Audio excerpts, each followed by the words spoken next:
I'm Rebecca Pignatelli, a Youth Advisory Board member at the EY Foundation. I'm here today at the EY offices to talk to the Vice Chair about social mobility and why he's such a big supporter of the EY Foundation.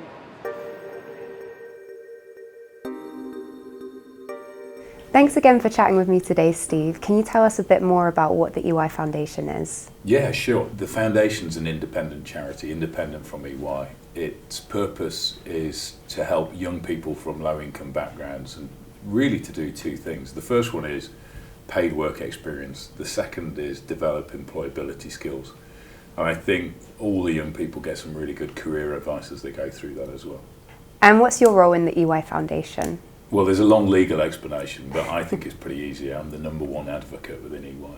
So it's all about social mobility, isn't it? Look, I think that's what it comes down to, and that's what drew me to the foundation, and that's what continues to give me my energy around the foundation.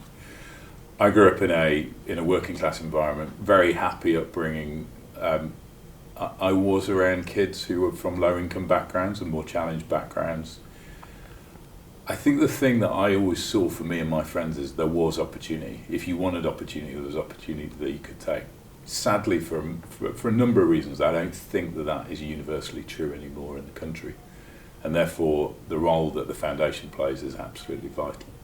Yeah, I would say so. I'd say in my experience, I got given a lot of opportunities based off the school that I went to. So I went to a grammar school, whereas I could see like other friends in my social circle or other close family members that didn't get the same opportunities that I did because of the school they went to. So a key part of the foundation experience is about support and mentoring. Where did that come from when you were growing up? So I'd say that my biggest support system was my family and mainly my granddad. So my granddad came as a refugee to the UK after World War II. So he came from Poland. And he came when he was like 17 years old. He didn't have any qualifications, could barely speak the language. And he really managed to build a life for himself and for my mum. And I think from his experience of really the struggle, he placed a huge importance on education. So he was kind of like the main driver in making sure my mum got a good education, making sure that I got a good education.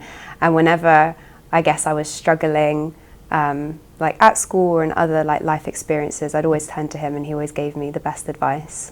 It's really interesting listening to that relationship you had with your granddad, because I think my experience, the further I get into my working career, I've realised that people who've prospered from even the most disadvantaged backgrounds have had really good support and they've had really good access to inspiring people and ideas. And that's what we're trying to do with the foundation, is provide that support and some of that inspiration. So you mentioned that you had a happy upbringing. Was that the main driver in your career success? Well, look, I think I was well supported, and I grew up in a really diverse environment. And I think I've always had a confidence that I can get on with people regardless of whatever walk of life they've come from. And that definitely helps me in my current job. In terms of actually what fueled me in my working career, a lot of it's probably been anxiety. My dad, the company that my dad joined when he was 14, went through a series of insolvencies, probably 3 or 4, including one just before I went to university. And I just remember my dad being really, really worried about money, how he was going to pay for everything. And I just don't think you can live in that environment and some of it not rub off on you.